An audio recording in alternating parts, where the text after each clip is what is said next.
Good morning everyone. दोस्तों नमस्कार। आज गुरु पूर्णिमा है। ऐसे गुरुओं को कोटि कोटि प्रणाम।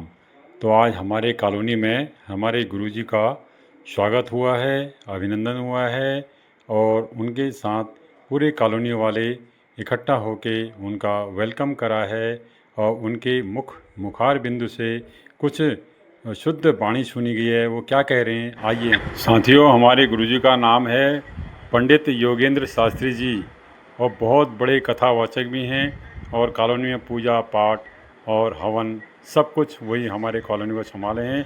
तो हमारे पूरे कॉलोनी के गुरु जी के रूप में उनको माना है सब ने। उनकी सब भव्य इंतज़ार में यहाँ बैठे हुए हैं। देखिए, बने रहिए हमारे साथ।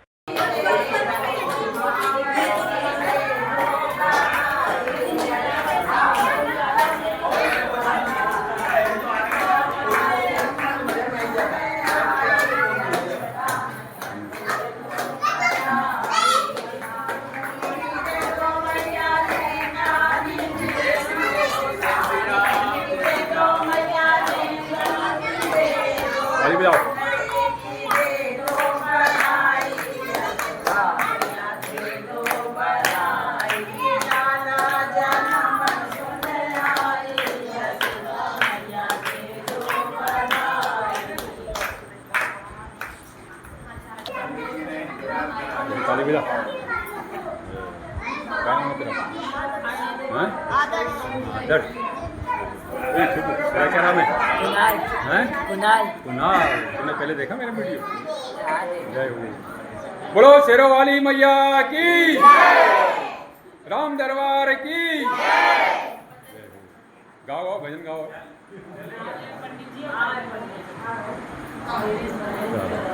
ये हमारी मान।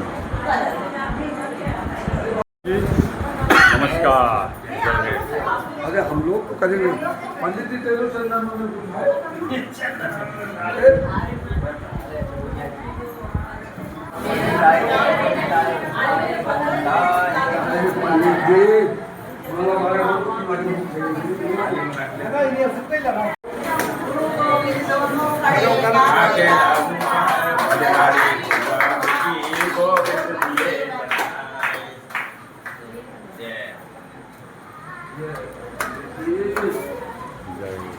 अरे ये पंडित जी हैं हमारे आज।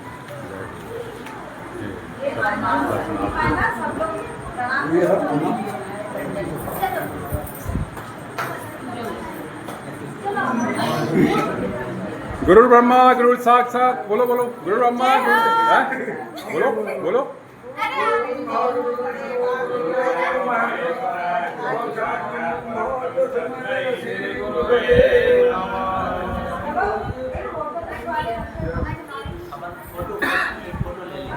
आ जाओ ना आप लोग।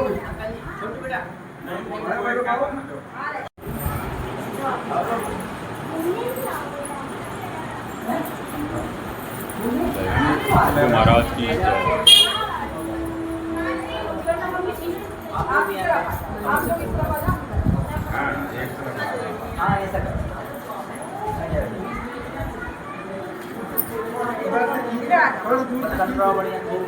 बबू आ गई जल्दी, नाती बंदा भी सही है ना?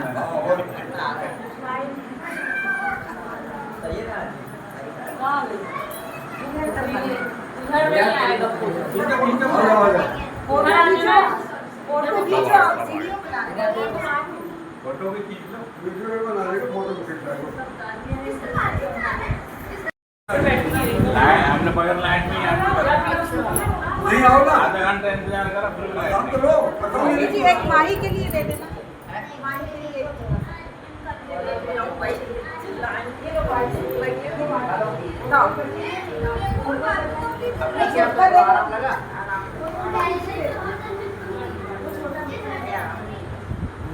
शैलेश कहाँ रमान जी यार?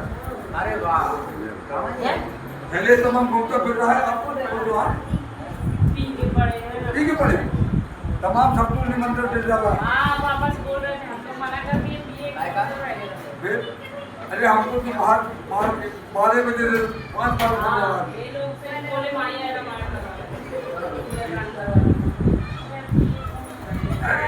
बैठो बनी, बैठो।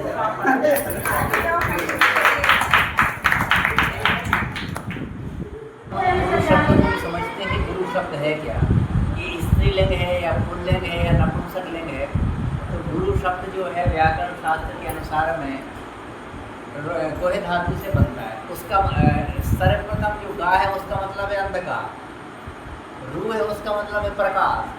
जो अंधकार से प्रकाश की ओर ले जाता है उसका नाम है गुरु। प्रथमा विभक्ति के एक वचन में गुरु शब्द बनता है, गुरु गुरु गौरवा, ठीक है ना। दूसरा, गुरु हमारे जीवन में मुख्य रूप से किसे समझे। कई लोग कहते थे भाई हमारे माता है, कई लोग कहते थे हमारे पिता हैं, कई लोग कहते थे हमारे भगवान हैं। तो भगवान कभी किसी के गुरु होते ही नहीं, भगवान सबके। भगवान सबके। तो भगवान जी कहते हैं मेरे पास आने के लिए गुरु बनाना पड़ेगा आपको। कबीरदास जी का है ना कि गुरु गोविंद दो खड़े काके लागू पाए, और बलिहारी गुरु आपने गोविंद दियो बताए। इसका सही अर्थ ये है कि गोविंद से पूछा है भगवान से, आप बताओ गुरु जी तो है ही हमारे बलिहारी, हम किसे प्रणाम करें। भगवान ने ये कहा है कि नहीं वो तो गुरु जी सर्वप्रथम आपकी जिनने मेरे तक पहुँचाया है।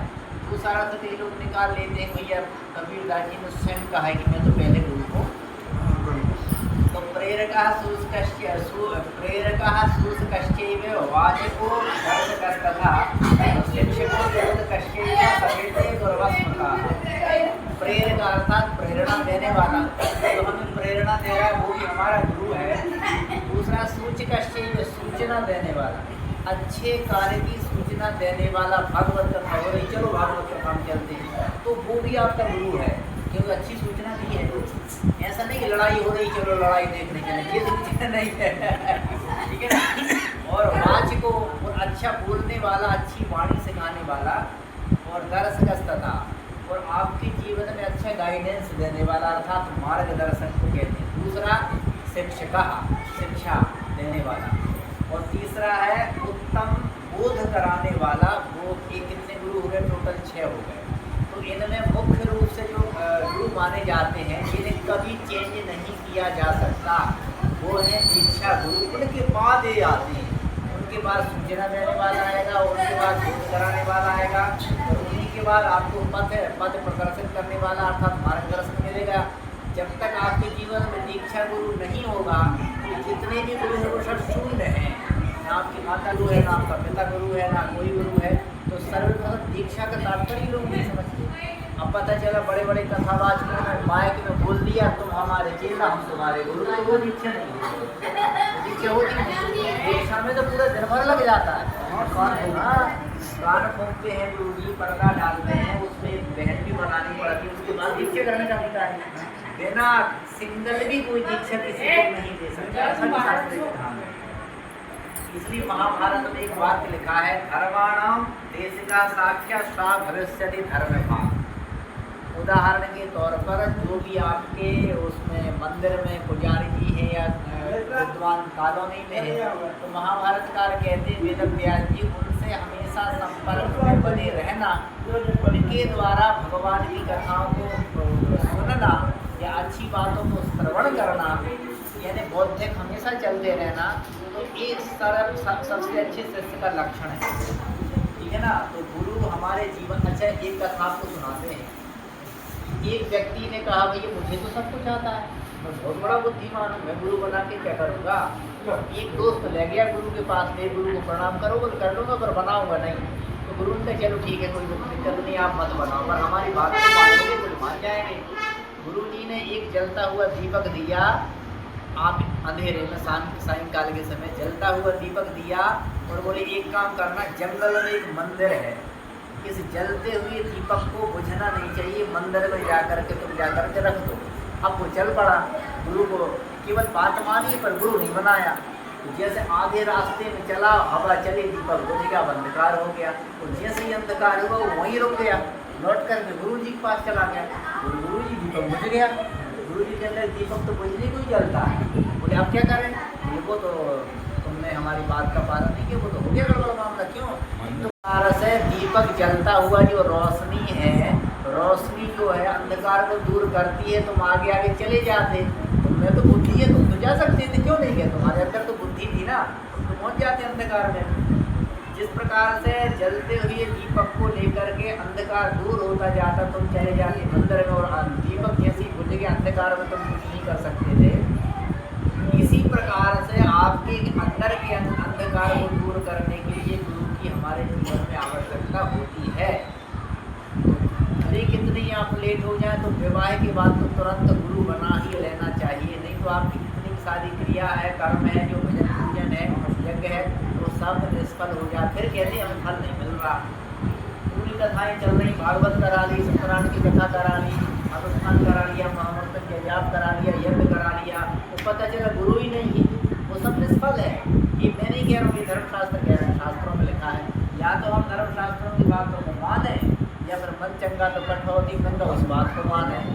वो मन चंगा कठौती गंगा वो शास्त्रों को नहीं मानता, ना भगवान को मानता था, वो केवल नास्तिक था। या तो नास्तिक बन वो जाए। तो भगवान पे इतना प्रेम था, इसलिए वो भगवान ने अपनी सिद्धि अब एक और श्लोक है